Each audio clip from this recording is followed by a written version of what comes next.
ভারতবর্ষের রাজধানী কোথায়? দিল্লি? না, ভুল। সঠিক উত্তর নতুন দিল্লি। এবার প্রশ্ন চলেই আসে, তবে দিল্লি আর নতুন দিল্লির মধ্যে পার্থক্যটা কি? চলুন আজ এই ভিডিওতে আমরা জেনে নিই দিল্লি আর নতুন দিল্লির মধ্যে পার্থক্যটা ঠিক কী, আর এর সাথে নিবিড়ভাবে সম্পর্কযুক্ত দুটো টার্ম, ন্যাশনাল ক্যাপিটাল টেরিটরি বা এনসিটি এবং ন্যাশনাল ক্যাপিটাল রিজিয়ন বা এনসিআর কি, আর সেই সাথে জেনে নিই এই রাজধানী শহরের বিবর্তন এবং ক্রমবিকাশের ইতিহাস। নতুন দিল্লি একটা সুপরিকল্পিত কিন্তু ছোট্ট প্রশাসনিক শহর, যার ক্ষেত্রফল মাত্র 42.7 বর্গ কিলোমিটার। এখানেই রয়েছে ভারতের পার্লামেন্ট বা সংসদ ভবন, রাষ্ট্রপতি ভবন, ইন্ডিয়া গেট, সুপ্রিম কোর্ট, এমনকি বিখ্যাত ঐতিহাসিক স্থাপত্য কুতুব মিনার, হুমায়ুনের সমাধি, এই সবই এই অঞ্চলেরই অংশ। 12ই ডিসেম্বর 1911, ভারত তখন ব্রিটিশ শাসনাধীন। দিল্লি দরবারে তৎকালীন রাজা জর্জ পঞ্চম ঘোষণা করেন ব্রিটিশ ভারতের রাজধানী কলকাতা থেকে দিল্লিতে সরানো হবে। এই উদ্দেশ্যে দিল্লিতে এক নতুন এবং পরিকল্পিত প্রশাসনিক নগর গড়ে তোলার দায়িত্ব পান দুই বিখ্যাত ব্রিটিশ স্থপতি, স্যার এডউইন লুটিয়েন্স এবং স্যার হারবার্ট বার্কার। তাদের অনবদ্য পরিকল্পনায় জন্ম নেয় নতুন দিল্লি, যার আনুষ্ঠানিক উদ্বোধন ঘটে 13ই ফেব্রুয়ারি 1931। এই নতুন দিল্লির সাথে আরও 10টি জেলা নিয়ে মোট 11টি জেলার সমন্বয়ে গড়ে ওঠে দিল্লি, যার ক্ষেত্রফল 1483 বর্গ কিলোমিটার। এই দিল্লি ভারতবর্ষের একটি বিশেষ কেন্দ্রশাসিত অঞ্চল। 1956 সালে রাজ্য পুনর্গঠন অনুসারে এটি একটি ইউনিয়ন টেরিটরি বা কেন্দ্রশাসিত অঞ্চলের স্বীকৃতি পায়। 1 ফেব্রুয়ারি 1991 ভারতের সংসদে 69তম সংবিধান সংশোধনী পাশ হয়।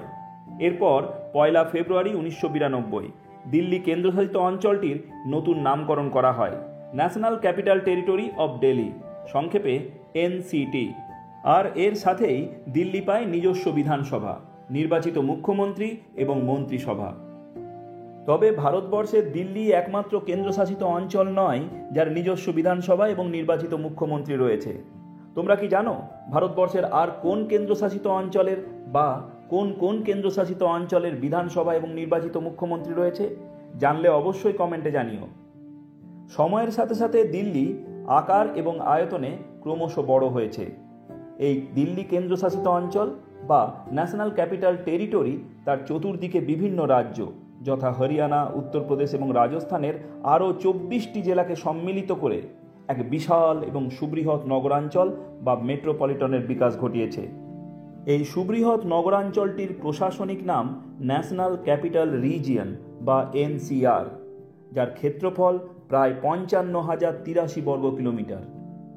বর্তমানে জাপানের টোকিওর পর এই দিল্লি মেট্রোপলিটন সমগ্র পৃথিবীর দ্বিতীয় বৃহত্তম পৌরবসতি অঞ্চল। দিল্লির ইতিহাস বহু প্রাচীন। কথিত আছে মহাভারতের যুগে পাণ্ডবেরা যে সুপরিকল্পিত ইন্দ্রপ্রস্থ নগর গড়ে তুলেছিলেন যমুনা নদীর তীরে, সেখানেই বর্তমানে দিল্লি অবস্থিত। ভারতের ইতিহাসে দিল্লি সর্বদাই রাজনীতির প্রাণকেন্দ্র ছিল। তৈমুর লং থেকে পৃথ্বীরাজ চৌহান, মোহাম্মদ ঘড়ি থেকে কুতুবউদ্দিন আইবক, তুগলক রাজবংশ থেকে লোধি, আর লোধি থেকে মুঘল সাম্রাজ্য। দিল্লি ছিল তাদের শাসনতন্ত্রের প্রাণকেন্দ্র, অর্থাৎ রাজধানী। এরপর ব্রিটিশ ভারতের রাজধানী কলকাতা থেকে স্থানান্তরিত হয় নতুন দিল্লিতে। তারপর স্বাধীন ভারতবর্ষের রাজধানীও হয় নতুন দিল্লি। সুতরাং নতুন দিল্লি একটি পরিকল্পিত প্রশাসনিক নগরাঞ্চল। প্রশাসনিক বিভাগ অনুসারে তা আবার একটি জেলা বা ডিস্ট্রিক্ট। অপরদিকে এই নতুন দিল্লির সাথে আরও 10টি জেলা নিয়ে গড়ে উঠেছে দিল্লি, যা একটি কেন্দ্রশাসিত অঞ্চল বা ইউনিয়ন টেরিটরি, যার প্রশাসনিক নাম national capital territory of Delhi. এই দিল্লির চতুর্দিকে থাকা বিভিন্ন রাজ্যের আরও 24টি জেলার সমন্বয়ে গড়ে উঠেছে এক সুবিশাল পৌরবসতি বা মেট্রোপলিটন, যার প্রশাসনিক নাম ন্যাশনাল ক্যাপিটাল রিজিয়ন বা এনসিআর।